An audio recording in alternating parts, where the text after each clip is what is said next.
And now to the main news. Activities commemorating the 23 years of unbroken democracy in Nigeria were rounded off with a colorful military parade at the Eagle Square, Abuja. President Muhammadu Buhari was a special guest of honor at the remarkable event, the last to be organized by his administration. The Eagle Square, in the heart of Abuja, Nigeria's capital city, once again was alive with a celebration of the country's unbroken democracy for 23 years.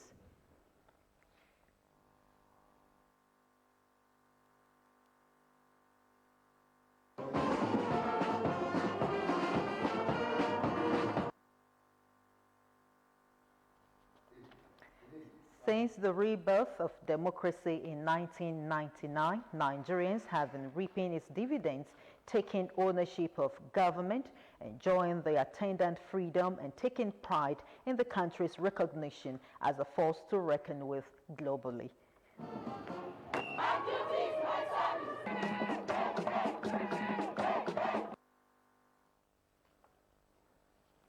The armed forces of Nigeria and indeed the police share in the joy. For President Muhammadu Buhari, who has been in charge of affairs of the country for the past 7 years, he is celebrating the day for the last time as Commander-in-Chief of the Armed Forces. He was joined in solidarity by, amongst others, former President Goodluck Jonathan, as well as Ambassador Babagana Kingibe, one of the gladiators of the June 12 election. Not under the control of guns. So you know when the government is coming in, you know when the government is leaving. Even that alone is significant. June 12th was the day that Nigerians buried all their dividing lines. They came together and decided unanimously, almost, on their future. It was a wonderful day when one had a sense of being a Nigerian. This is quite unique, being the last in the administration of President Muhammadu Buhari. He has built and sustained the momentum of entrenching democracy in this country. And I believe that by the time we go the route of 24 years, we would have consolidated on all the gains of democracy. And you can see the amount of improvement that are being made with the electoral processes. Meanwhile, 3 military officers who were participating in the Democracy Day parade on Monday slumped at the Eagle Square, Abuja, having stood for hours on one spot under the scorching sun. They were believed to have succumbed to exhaustion. There was a bit of confusion as some security and medical personnel rushed to the parade ground with stretchers and whisked the collapsed colleagues to the medical shed on the left side of the state box where President Muhammadu Buhari was seated. However, no casualties were recorded as they were successfully treated and soon regained consciousness. Democracy Day is one of the most memorable days in Nigeria's political history, and on this day, Nigerians need to be reminded of heroes who have made 23 years of uninterrupted democracy possible. This was the submission of the PDP senatorial candidate Ogun Central Olumide Aderinokun during the Walk for Democracy in commemoration of the 2022 Democracy Day. Runke Adeyemi reports.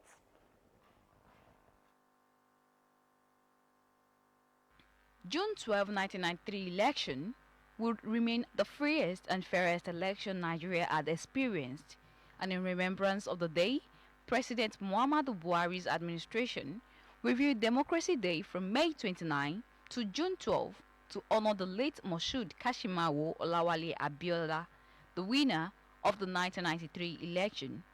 Joining counterparts in celebration of the 23 years of uninterrupted democracy in Nigeria is the People's Democratic Party, PDP candidate for Ogun Central Senatorial District, Chief Olumide Aderinokun, alongside other aspirants in different capacities, as well as party members, with a democracy walk.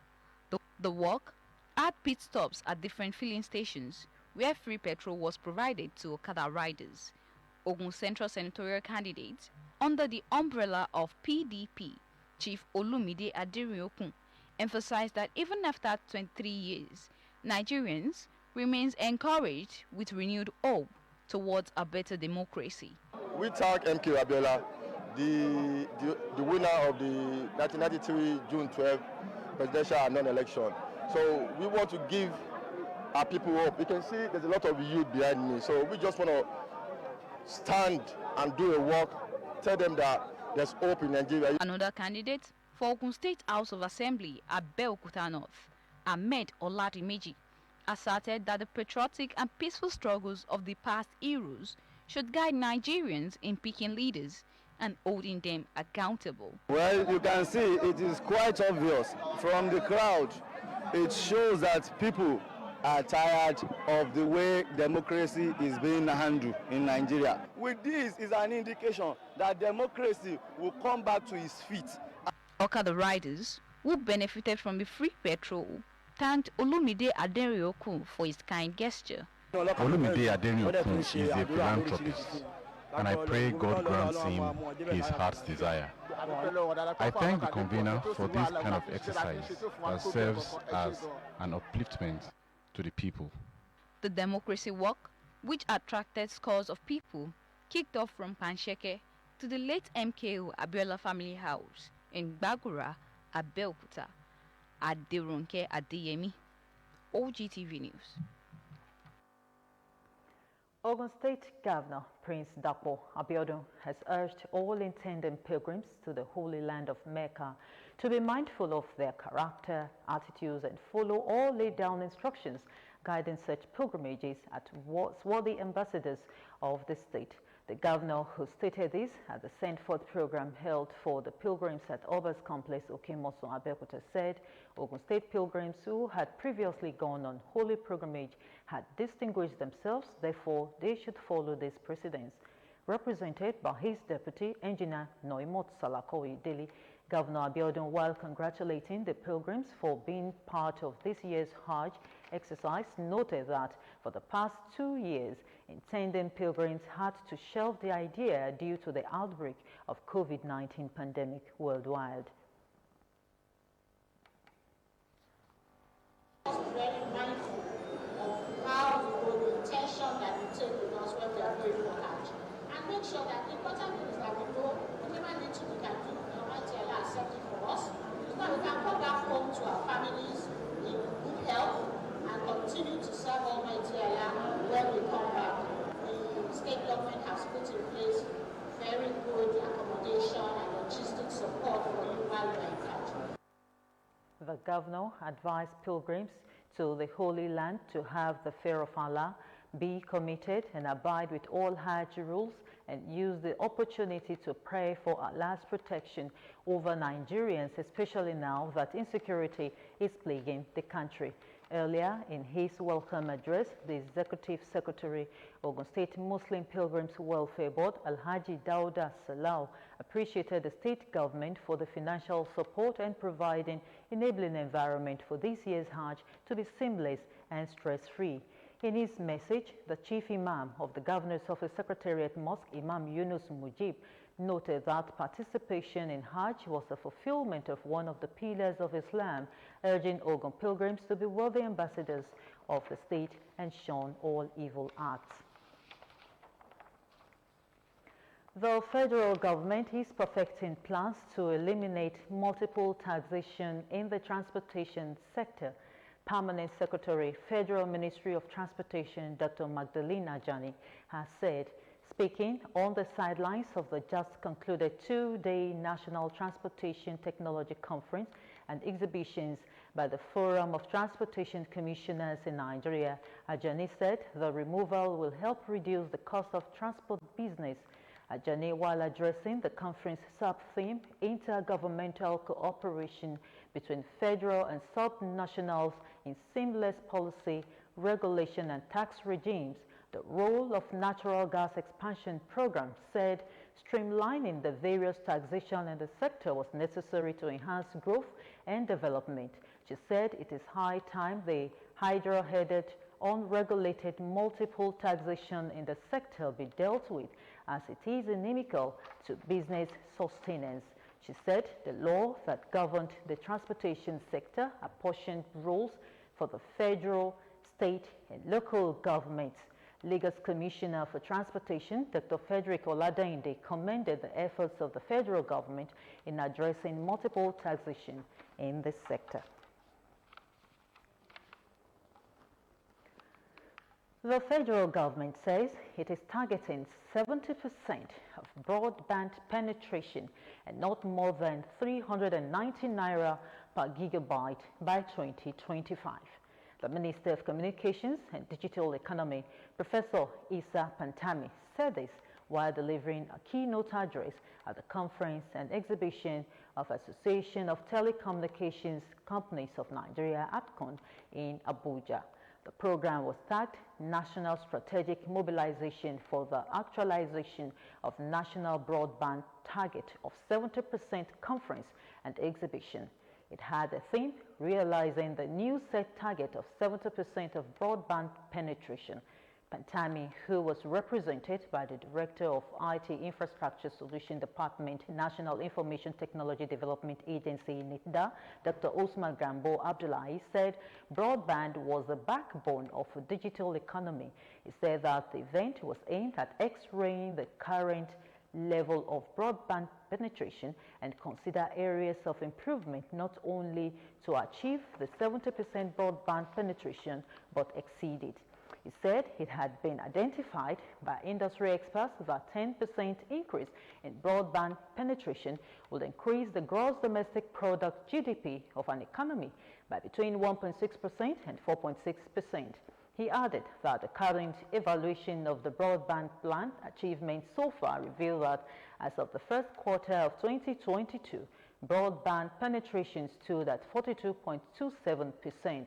He said some of the challenges of broadband included multiple taxation and regulation, non-conformity with agreed right-of-way charges, difficulty in obtaining approvals and permits. You are still watching OGTV News at 8. Just ahead, Nigeria to begin production of military, paramilitary uniforms by January. There is a soaring price of diesel which fuels the generating set of the media organizations in Nigeria, as the product has more than doubled in price over the last 9 months. Benga Dekoya in this report takes a look at the effects of hike in price of diesel in Nigerian broadcast industry. Nigerians may have got used to power blackout, but now they stand a chance of facing a news blackout as well, because the recent hike in price of diesel and fuel is making it virtually impossible for some electronic media organizations to keep broadcasting. The increase in price is already taking its toll on media outlets, as some have reduced their hours of work, with some proposing to shut down fully because of the hike in price of diesel.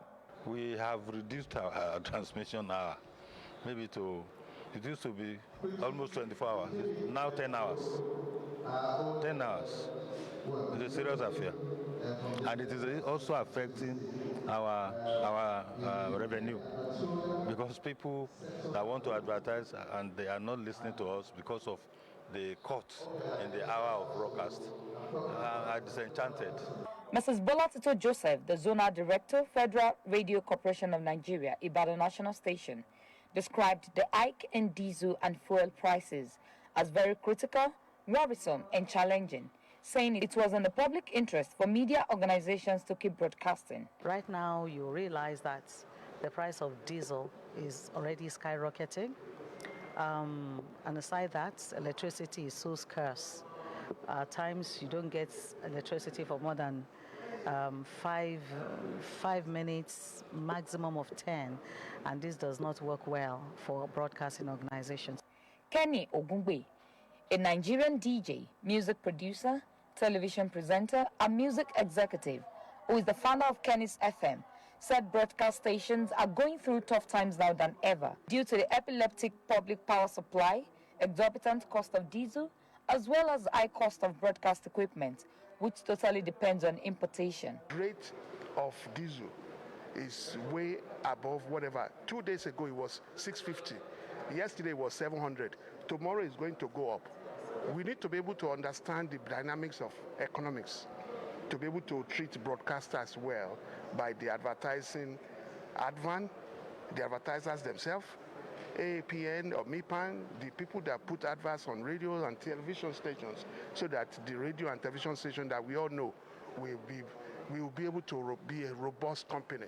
Not that they are using radio and TV to popularize their adverts. If you put a product in the market, price goes up. They, however, appealed to concerned authorities to look into the issue of hike in price of diesel, as elections are just around the corner and stations are responsible for producing programs on election-related issues and to cover political events across the length and breadth of the nation.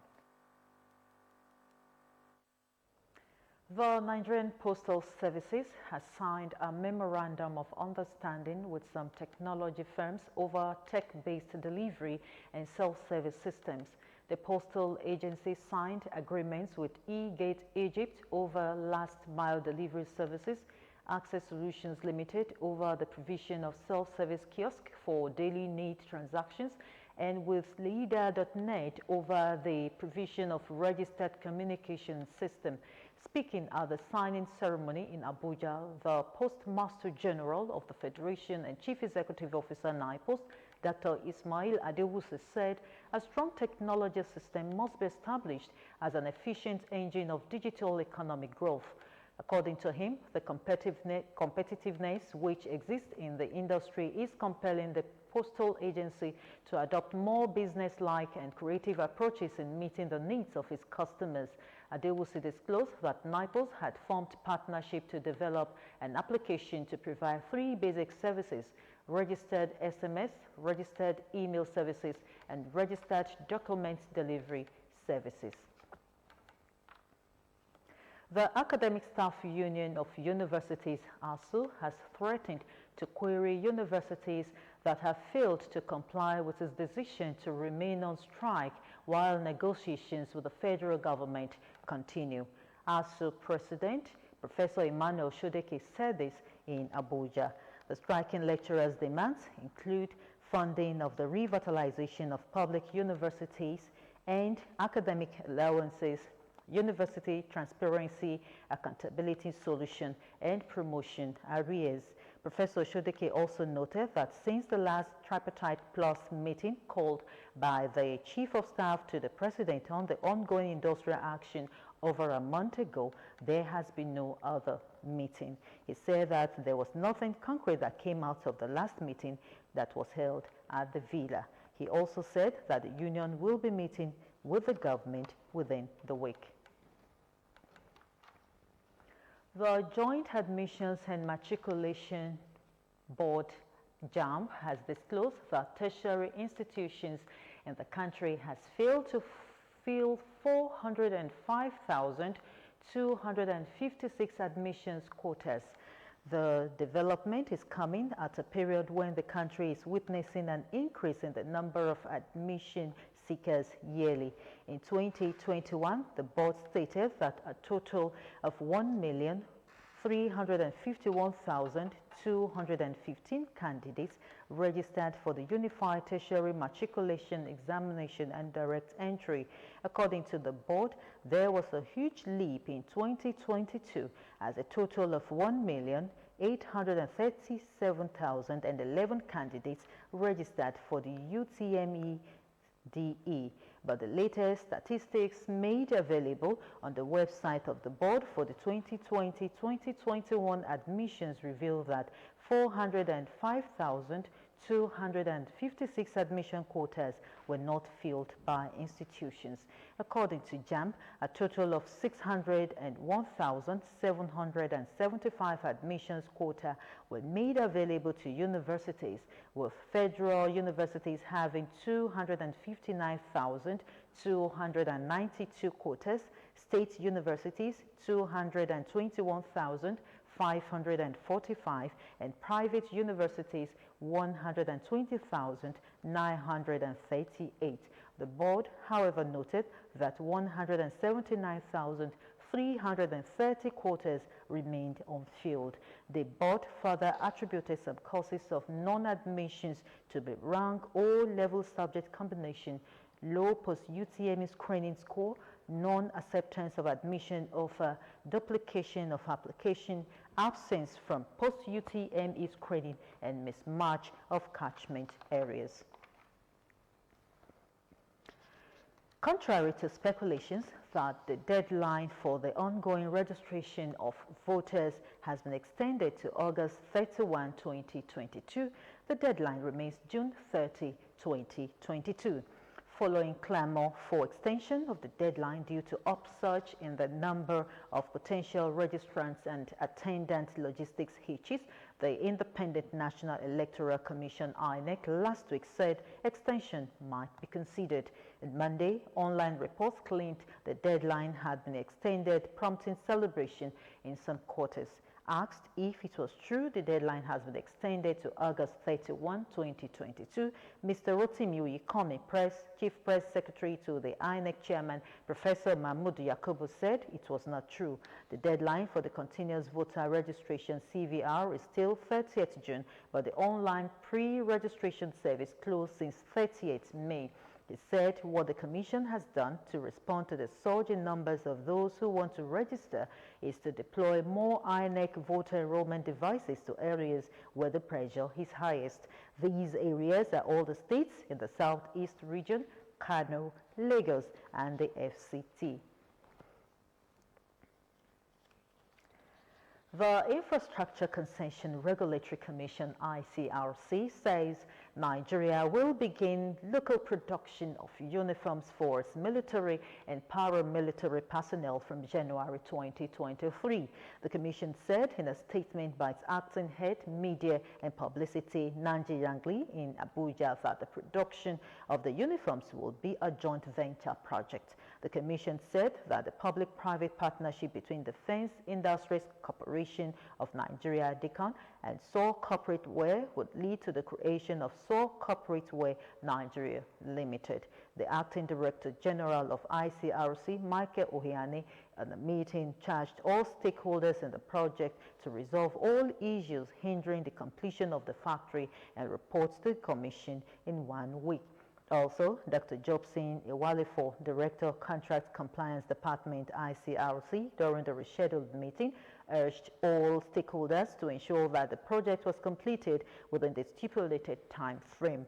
Iwalefo said that the project was important to the nation as it would curb capital flight and create no fewer than 920 jobs. He said that the project will also be a thing of pride for the nation to produce its uniforms. The Police Training School, PTS Ikeja, has graduated 6 PhD holders and 169 others from different professions into several ranks of the Nigerian Police Force as spies. Deputy Commissioner of Police and Commandant Police Training School, Ikeja, Musa Garba, said at the 2022 graduation for the spy police officers that 175 supernumeraries were promoted into various ranks, having completed the advanced course. The supernumeraries were promoted to the ranks of Chief Superintendent of Police, CSP, Superintendent of Police, SP, Deputy Superintendent of Police, DSP, Assistant Superintendent of Police, ASP, and Inspectors. The 6 PhD holders promoted into the cadre of CSP are Dr. Peter Akidano, Dr. Elvis Otobo, Dr. Kendi Oduns, Dr. Glory Raphael, Dr. Goodluck Enimapopo, and Dr. Adaramewa Ulushui. The National Blood Service Commission is set to celebrate this year's World Donor Day with the theme, Give Blood and Keep the World Beating, which is in line with the recommendation of the World Health Organization, WHO. The event is slated for Tuesday, June 14, 2022 at Oba Adisa Odeleye Park, Shukuri, Abeokuta at 10 in the morning. A statement by Head National Blood Service Commission State Hospital, Ijayi, Abeokuta, Dr. Babatunde Tayo, says members of the public are expected to donate blood to sickle cell anemia patients, accident victims, pregnant women, patients undergoing surgeries and others in need of blood in both public and private health institutions in Ogun State on that day. The Oyo State government has declared a 3-day mourning period in honor of the victims of the terrorist attack on St. Francis Catholic Church, Owo, Ondo State. The decision, according to a statement by the Secretary to the State Government, Mrs. Olubami Adeosun, is in compliance with the communique issued at the end of a virtual meeting of the governors of the Southwest states held on June 10. In view of the decision, Adeosun stated that Governor Seyi Makinde had approved that flags be flown at half-mast from Monday, June 13 to Wednesday, June 15, 2022 in honor of the slain victims.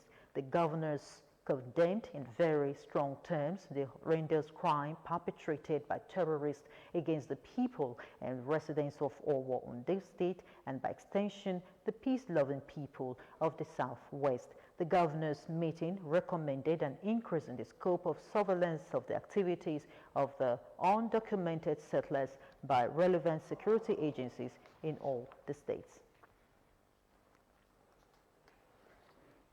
United Nations holds International Albinism Awareness Day to prevent ongoing attacks and harassment of albinos around the world, especially in the African continent. The Awareness Center is holding on the United Nations bid to defend the human rights of people with albinism in order to prevent attacks against them.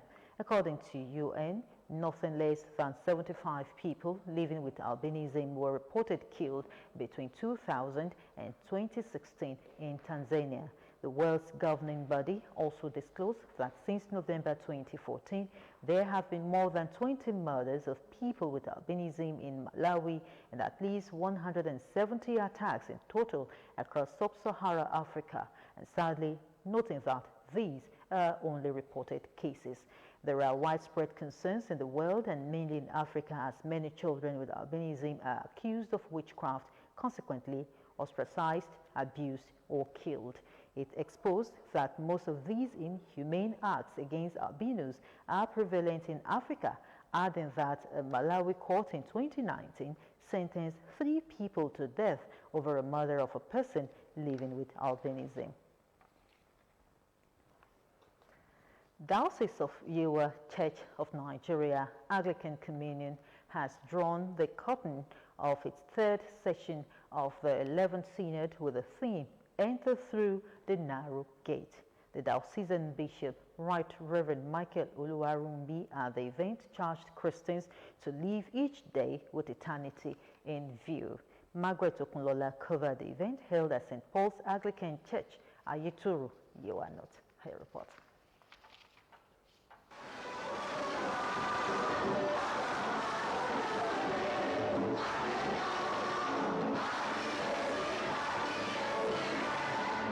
It was celebration gala for members of Diocese of Yewa, Church of Nigeria Anglican Communion, as they appreciated God for the successful completion of the 3rd session of the 11th Synod of the Diocese.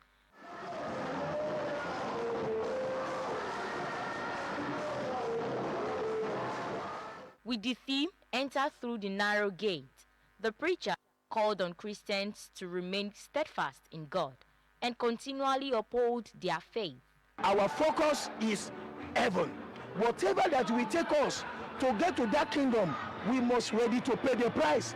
It will take us the love, to love even the people around us, even our enemy, is part of the teaching of our Lord Jesus Christ. The president of the synod, who doubles as the bishop of the diocese, Right Reverend Michael Oluwarumbi, said, eternity draws closer each day, urging Christians to live with this consciousness. There's the need to wake up our members, and not only our members, as many that will hear the message, to know the time and season that we are in, and for them to get prepared. If they know that they are on the wrong way, they should quickly go leave the wrong way they are and to step into the right way that will lead them to eternity. Selfless living as well as active service to God and humanity were major take-homes. After the synod now, people will focus their attention on, not on the earth here, but on heaven. Special administration, presentation of awards, and promotion within the vineyard wrapped up the program. Margaret Okunlola, OGTV News. Reports reaching us has it that Ogun State Governor Prince Dapo Abiodun has approved the constitution of an ad hoc committee of State's Muslim Pilgrims Welfare Commission. A statement from the Secretary to the State Government, Tokunbo Talabi, named the Chief Imam of Ikene, Alhaji Kainde Hussein Lawal, as chairman and Professor Kamal Balogun as Amir Hajj, respectively. Others appointed to serve as members include Dr. Kola Olawumi, Sheikh Iskil Lawal Sugar, Sheikh Rufai Shili, and Imam Abduganiu Ejalunibu. The rest are Imam Othman Fasasi Akeokowo, Imam Abdulwazir Adeniyi Akinboyede, Alhaji Tunde Oladunjoye, Alhaja Bisola Aliu, Dr. Kamilu Akono Raji, and Alhaja Yemi Kudirat Rabiu. The ad hoc commission will supervise the 2022 Hajj operations by the state pilgrims, the statement concluded. Up next is business news. Join us again.